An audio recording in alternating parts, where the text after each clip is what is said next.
Hi everyone, my name is Zehra Betül Atasoy. I'm a PhD candidate in urban systems, history specialization. Uh, it is a joint program between New Jersey Institute of Technology and Rutgers University. My dissertation explores the everyday practices of women from various social strata in Istanbul between 1930 and 1960.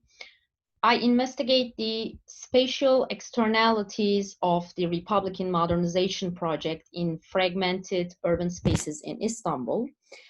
Today, I will concentrate on my chapter dealing with public health reforms and its impact in the city, specifically for the control of syphilis and prostitution. First, I will give information about the administrative background on the regulation of prostitution and syphilis. Then I will talk about the zoning of vice districts and where private places of treatment were located. Finally, I will give information about my analysis on streetscape that would give insight about my methodology, and I will elaborate on how I create narratives by using multiple forms of textual and visual sources, such as state-initiated regulations, newspaper articles, literary writings, photographs, and maps. Regulations policies which targeted sex workers and brothels became widespread throughout the 19th century in many regions and countries across the world. In general, they constitute a set of policies to fight with the spread of sexually transmitted diseases such as syphilis and gonorrhea. According to regulations policies, sex workers had to be registered and they had to be under medical and administrative surveillance and spatial control. So overall, women in the sex trade had been the scapegoats for venereal diseases because targeting these marginalized women were socially and politically more acceptable than other citizens. Therefore, the control of syphilis cannot be separated from the regulation of prostitution. Even though prostitution took place in different neighborhoods in Istanbul, also in various forms, such as street prostitution and koltuk, a so-called secret place of prostitution, Galata and Beyoğlu districts have been the focuses of discussion for decades as the hubs of the entertainment industry. The obligatory medical examination of prostitutes began in the late 1870s under the authority of the municipality of the 6th district. As a port city, Istanbul had heavy ship traffic coming from various countries. Brothels were clustered in Galata since it was close to the port. So the first attempts to regulate prostitution and control of STDs started in Galata and the adjacent Beyoğlu districts.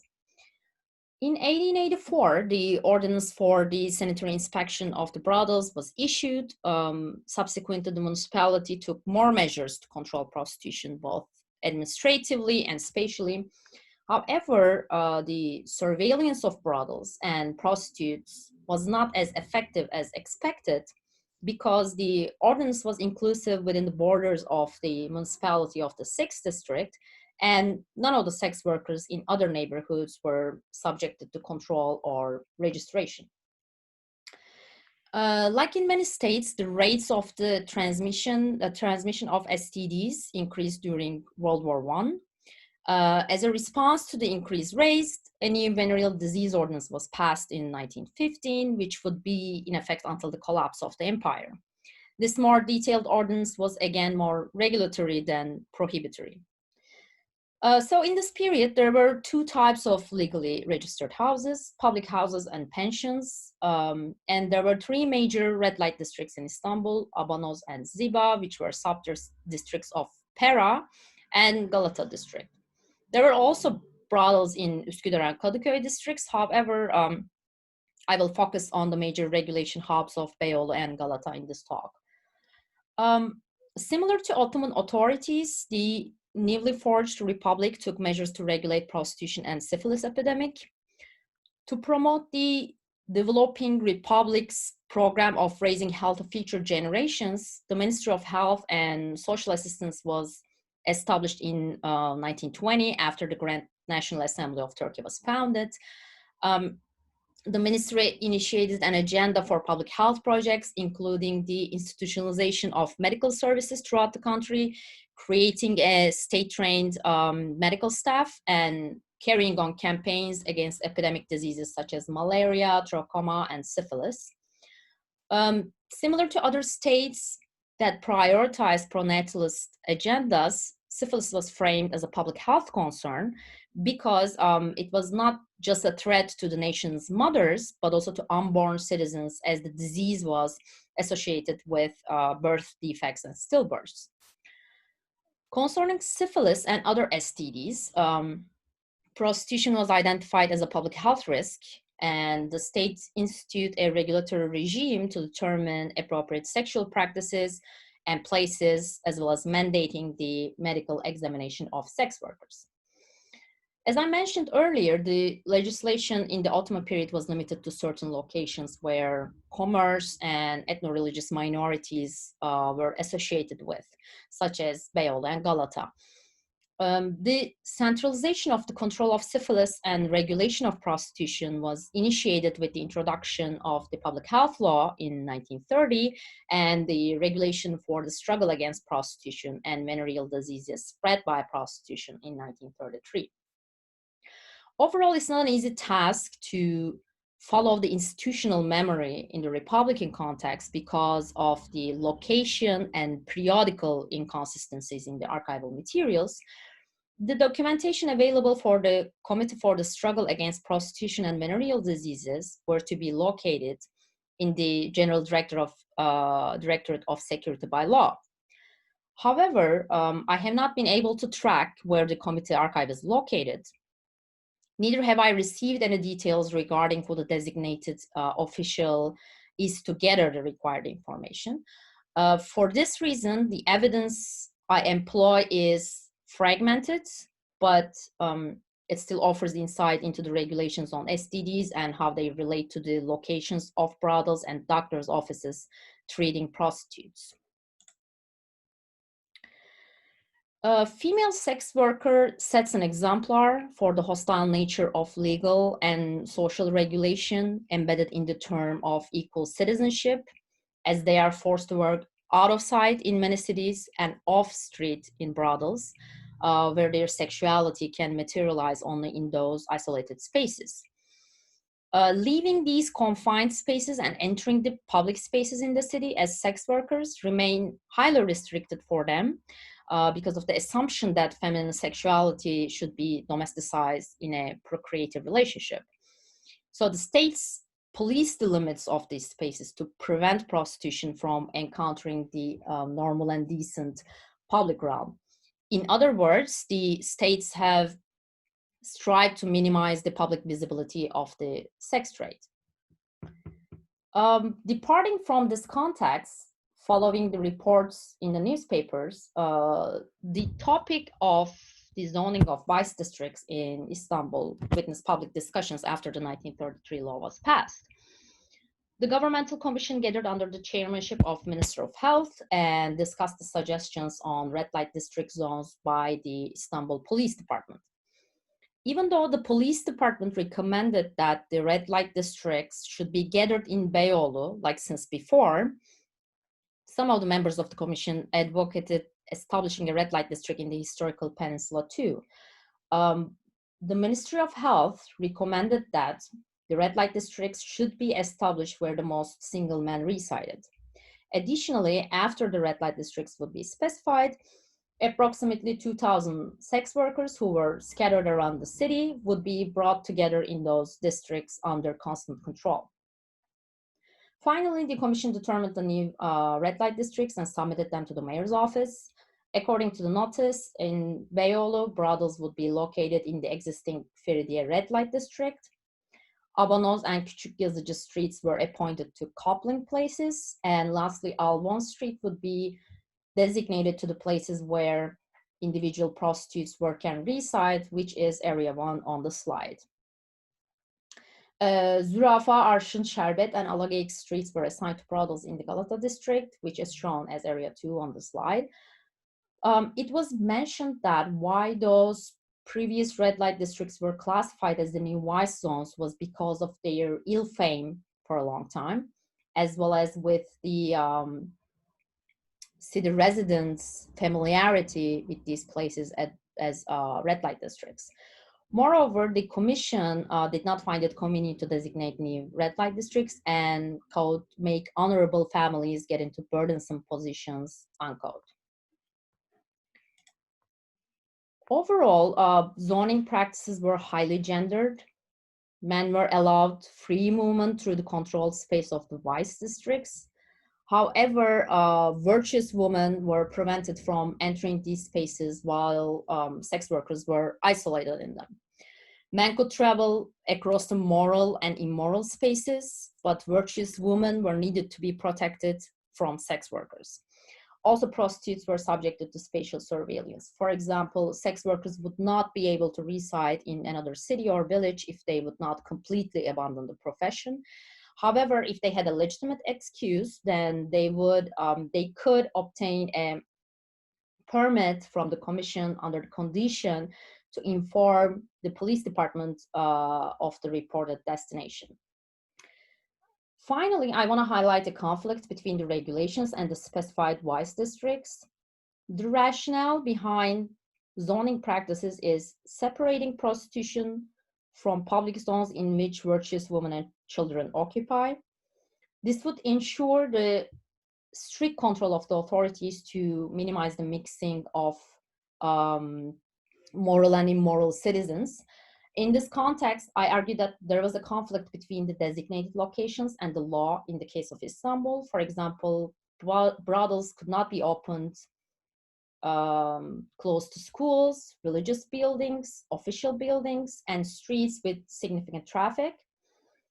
Although the proximity was not exactly indicated in the law, it can be argued that Zürafa Street was located in the vicinity of schools and churches. As I highlighted on the map, there were 2 schools and a church in close proximity to Zürafa Street. Let us switch our attention to the places of treatment. Overall, the Republican leaders employed autonomous approaches fighting syphilis. However, they executed similar regulatory attempts nationwide rather than a spatially patchy administrative method. Other than the hospital solely serves to sex workers in Beyoğlu, there were 6 dispensaries in Istanbul. Also, there were 2 dermatovenerological hospital departments. Here, I'm going to focus on private medical practices.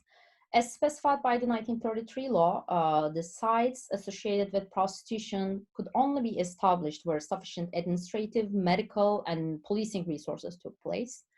Consequently, many private medical clinics for the treatment of syphilis and other venereal diseases were mostly located in Beyoğlu. According to the law, sex workers were allowed to get examined at private doctors' offices. If they would want to be examined by a private doctor, then they needed to register the name of the doctor to their documentation. This might seem like an extra hassle for them. However, if they were contracted with syphilis, women were not allowed to work until their treatment was finalized. This undoubtedly would create an economic burden for them. Hence, there might have had situations where owners of the brothels would make an agreement with the private medical doctors. For example, Cumhuriyet reported that some medical doctors were not reporting syphilis patients to the police department. These patients were the sex workers who were involved in clandestine prostitution. The medical doctors indicated that if they would report some patients, they would seek treatment through undocumented ways. So this could result in further complications and the patient's condition would be worsened.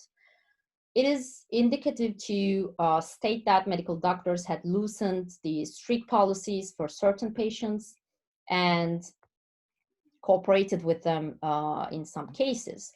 This also indicates that the official numbers of syphilis cases were underestimated. So I have merged 2 maps from the 1933 Istanbul City Guide and marked the list of doctors' offices that specialize in venereal diseases and the official zones of prostitution. I obtained the information about private medical services from the telephone directories from 1936, 1942, and 1953, and the medical doctor's address books from the 1950s. It's not an easy task to locate the streets that house the medical practices because the names of the streets had changed. Additionally, the names of the streets were shortened in some cases and they were not specific. Hence, in some cases, I included estimated addresses, which is specified on the map, because few numbers of clinics were in different districts in Istanbul, such as Fatih, Nişantaşı, and Kadıköy. They were not included in the visual analysis. According to my analysis, the private medical practices were clustered around the white zones, especially in Beyoğlu. Moreover, it seems that the doctors visited brothels for regular examinations. For instance, the first part of the novel, titled Bildiri by Hüseyin Rahmi Gürpınar, takes place in a brothel. The descriptions in this novel indicate that not only sex workers would visit doctors in their offices, but doctors were allowed to visit brothels too. This could also be one of the reasons why medical practices were clustered around the zones of prostitution. I also concentrate on the regulations concerning the building scale and how they had an impact in the streetscape. Interestingly, when analyzing the photographs taken in the red light districts, we do not observe any presence of women. Male subjects that are clustered in front of the building entrances or looking into the windows along with the passerby dominate the frame. In his autobiographical novel, İlk Kadın, Nedim Gürsel vividly depicts the profile of men that were gathered in front of the gates in Galata. Quote, "The gates of the rundown houses lined up along the street were so full of people you couldn't get through. Boys with thin mustaches, vagabonds, Tophane ruffians, coarse peasants, all of them that were smelling sweat, swarmed in front of the doors, were looking inside," unquote. Furthermore, the built environment could be identified as any street and building typology in the district. Çelik Gülersoy mentions that although the population was low in numbers, the Vice district would be very crowded, especially during the weekends.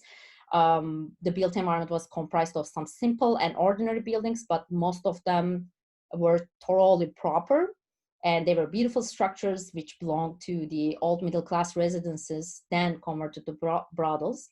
Also, we can rather observe detailed clues regarding the heating system, the stands in front of the brothels, and the dilapidated condition of the paving of the streets.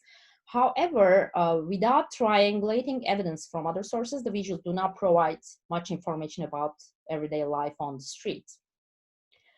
As the law specifies, any kind of advertisement on the buildings is prohibited. Each brothel would be given a number, and all the entrances must be closed until a client rings the bell. Prohibiting sex workers from attracting clients outside of the brothels was an important decision in terms of the streetscape, and it was first initiated in the Ottoman period. Cem Doğan indicates that a police captain gave instructions in 1884 to put iron bars to the brothel windows to prevent prostitutes not to be seen from outside.